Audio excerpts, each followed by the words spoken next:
Hey, good morning. Oh, it looks like the sun's out. Here it is. I don't know, it's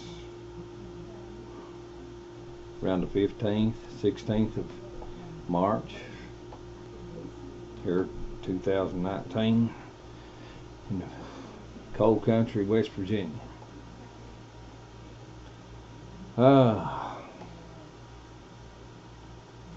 Just different things. Just same old mess, mainly going on, and we're finding out more and more stuff that are coming out from under the cover, under these socialists and liberals, where they're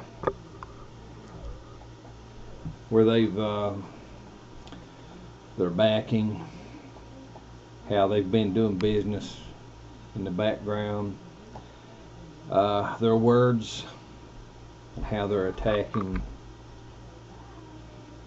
American life. You know,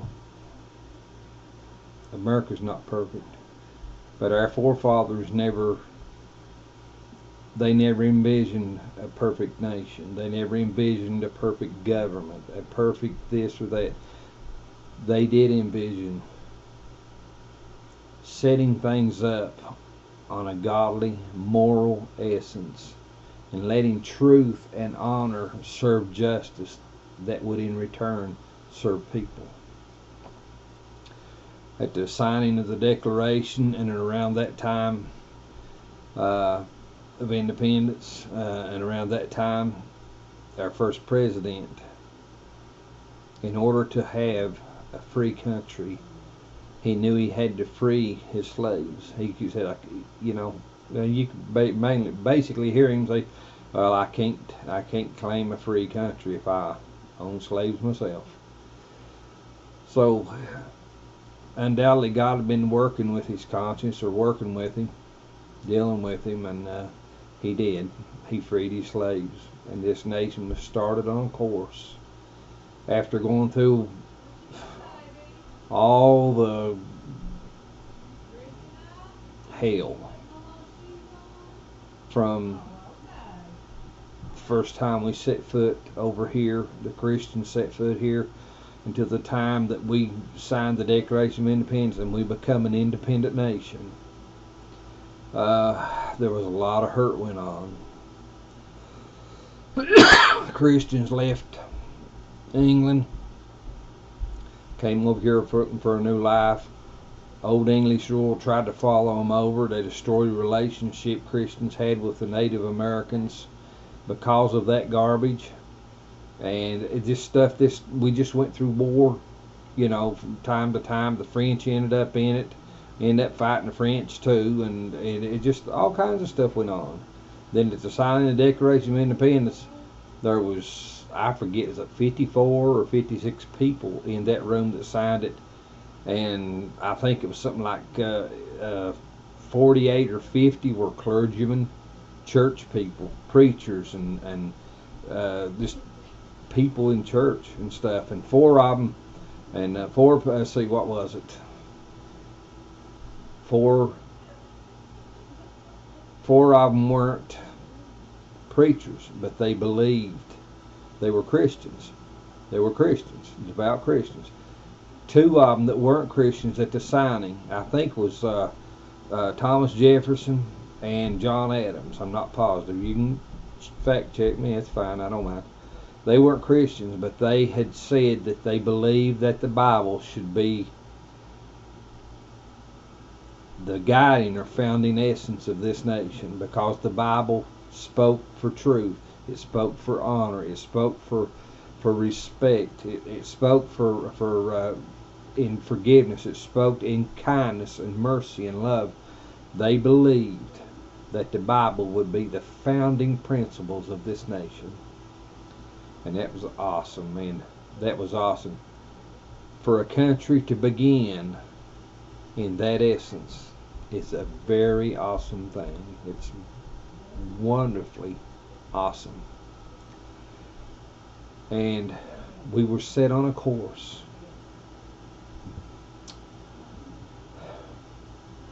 But through time, through time, people begin to turn their backs on God, and the essence of our founding started slipping.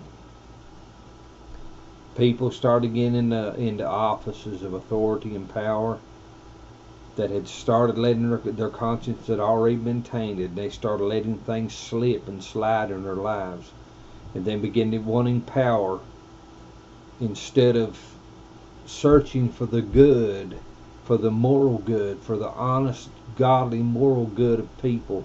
They begin searching for power and ways to feed their own ego or pride or pockets or whatever. And over time we've went through a lot of stuff, a lot of hurt, a lot of pain. And when this stuff goes on and these kind of people get in power, the laws that were created to encourage people to work within the system, that they could be blessed, that the system could actually be a huge blessing to them. But these people get in this power and then they begin to manipulate it.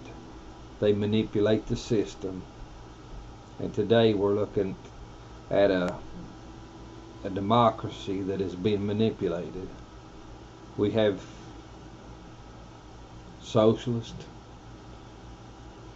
liberal thinking is a sheer sewer and nightmare in people's lives. It just is.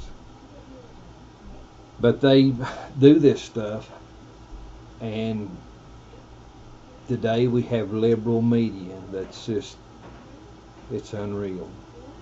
It's unreal. We have a president, Donald Trump up there, and he's trying to keep his word with the American people. And he got into office with a breeze, man, because the people seen it. They'd went through the ideas of socialism for 8 years, and they knew there was another socialist wanted to follow that 8 years. Another socialist wanted to get into power, and it's Hillary Clinton. And they didn't want that. They knew Hillary Clinton was the wrong person to be in the leadership of a free country. The people just knew it, and they voted for Trump, and I'm thankful for that.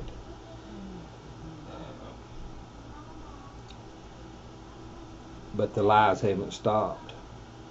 They have conjured and plotted and schemed and lied and cheated and stolen.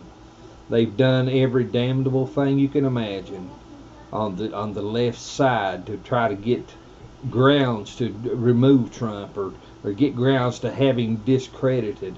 Right now they don't have the grounds to impeach him, so they're trying to just beat him down and discredit what honor he has. They're trying to just beat him down. So in 2020, some pervert on the left will have enough going for them to maybe defeat him. But I'll tell you right now, as it stands right now, they don't have it. You look at people up there now and it's want to run for office. So help me, people, they got closets that skeletons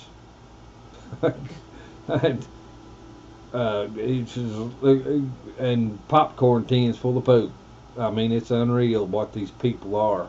The lies and stuff that they've done to try to win favor. And oh God, I look at Pocahontas and it's Ocasio and these Muslim women up there and Beto and Joe Biden and who knows what all. Cory Booker, he's a friggin' flake. And others, God, and I just think, Lord have mercy. These people, as it stands right now, they don't have a friggin' chance beating Trump. The American people love Trump, man. And let me inform you of something. The black people love Trump too. And the legal Hispanics here love Trump too. That's right. Liberal media is not going to tell you that, but they do. The majority love Trump. You look at these rallies, man, back during Trump's campaign and rallies and stuff. Packed houses, tens of thousands, man. And these liberals and socialists get out here and they didn't have what? If they do good, they probably had 3,000. They do good because people seen them. They knew they were a crock.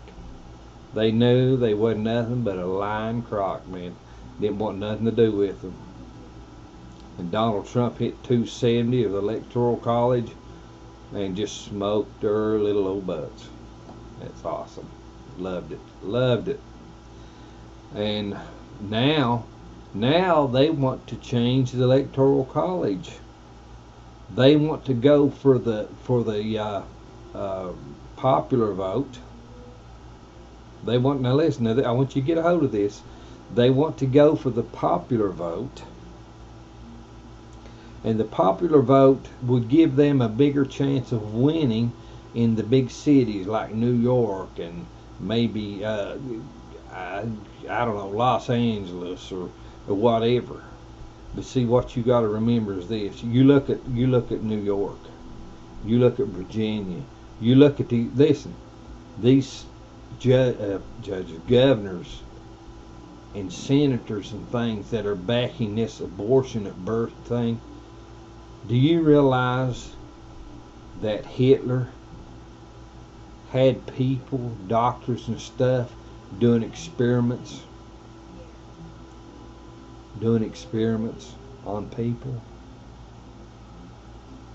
It's unreal, the garbage that went down. Look what these liberals and socialists are doing, people.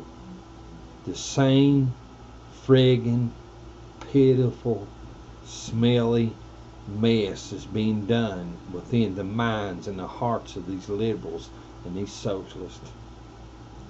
The Democratic Party is owned by that rot. It's owned by that rot. It's pitiful. It's pitiful. And you have no business supporting them unless you're just as corrupt and perverted as they are. You have no business whatsoever supporting them. The truth. A liberal has no business in public service, in power, at any level, at any job, at any position. They should never, a liberal should never be in authority. Never. Never.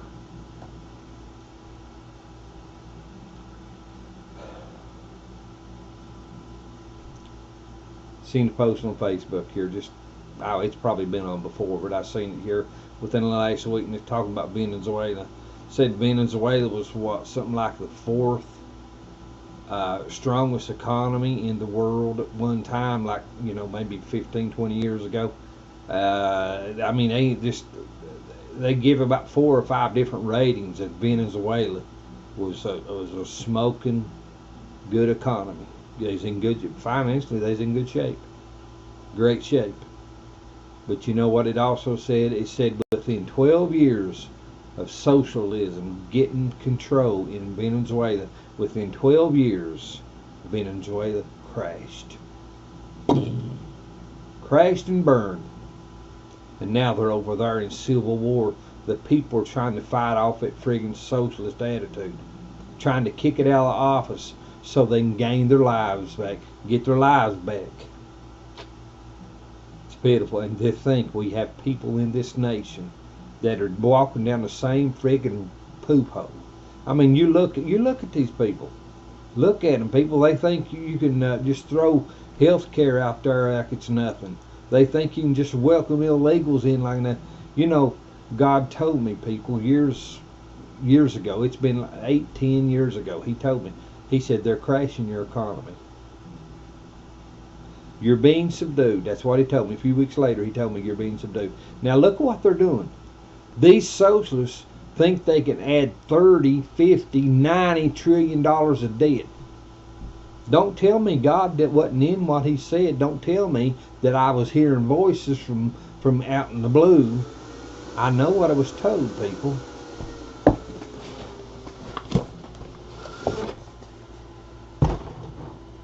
I know what I was told.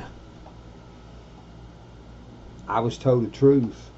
These socialists and liberals are proving what God said to me. And if anybody tells you anything other than what I'm telling you right now, that they want to crash the economy, or that they're trying to crash the economy, they're trying to subdue us, they're lying to you. And I don't give a dog crap who it is telling you that.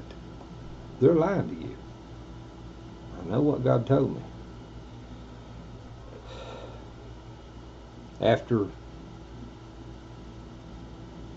2012 election, sat down to read my Bible one morning, and I just opened up a scrap piece of paper I was using for a marker where I'd been reading before, and I'd like to sometime go back and read it again, but I had 8, 10, 12 pieces of paper. I don't know. But I just opened up at a piece of paper, and it was Isaiah 32, 5 through 8. Or Isaiah 32, the 5 through 8 comes in. But I just done my I guess you might call it a routine. I don't like to think of a routine. Just ask God just to let me receive His Word for His purpose, not my thinking, but for His purpose. Let me receive His Word. Just give me truth. What He knows I'm gonna need. And I started reading 1, 2, 3, 4. I got to verse 5, and before I started reading, it was as if God sort of just nudged me with His elbow and said, "Check this out." I mean, He actually got my attention. And I started reading verse 5. Went to verse 6. And by this time, just in 2 verses, man, I'm probably getting bug-eyed. I said, "Oh, what are you telling me?" I actually, I stopped. I went and I backed up and I read it. And I read those 2, and I said, "Lord, what are you trying to get across to me here?" So as you can pretty well figure, I went back on those verses later. Yeah. And I went and read, and I went ahead and went eventually reading 7 and 8. And at that time, God was showing me the things that the liberals and fools would do. The churl, the fool. The things they would do, and the hurt and the pain it would cause the needy, that would cause people, the hurting, that would be added to the hurting. And He was also showing me something else. He was also showing me that they had gained legitimacy. He told me that later, that they had gained legitimacy with their crimes in America. But it's sad, people. It's pitiful. The things that are wanting in office now, the things that are wanting power, they're trying to cram this nation down the same poop-covered road that Venezuela's been down. It's Ocasio, Omar, these Muslim women up there in office and stuff, and so help me, if the American people had 2 decent brain cells rubbing together between their ears, they'd get rid of them. Get rid of them. They have no business in public service. These people are just, their minds are just, God, I don't know where to go with that. Their minds are,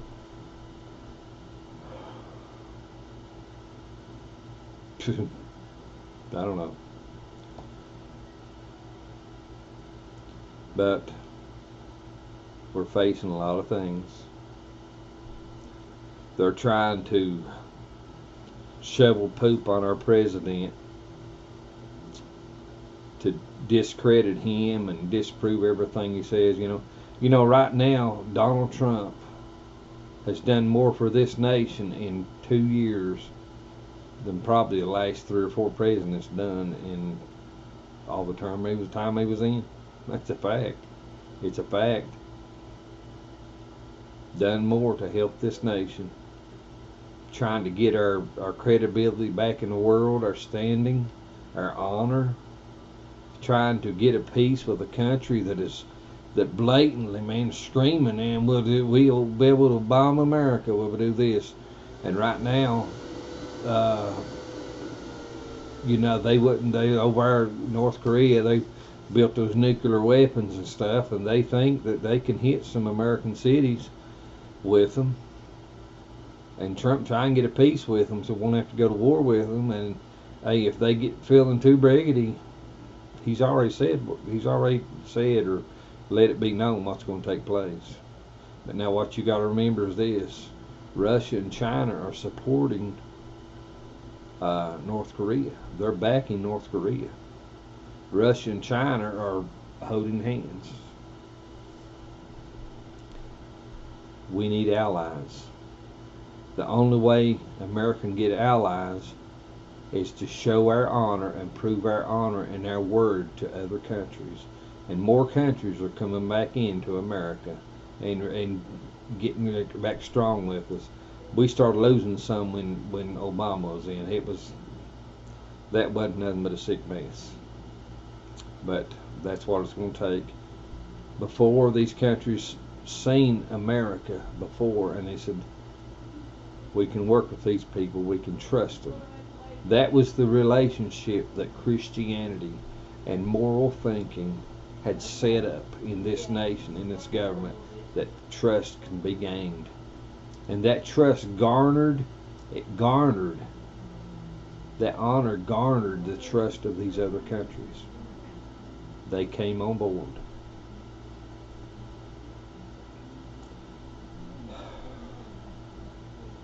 I've heard people say, well, we need to start taking care of our own and quit seeing the billions of dollars around the world.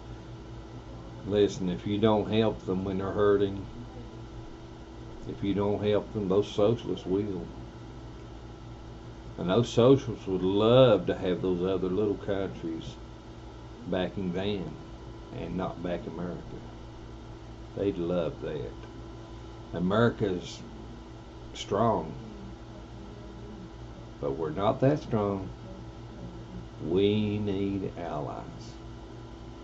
Only godly, moral, truth, and honor will garner the trust of our allies.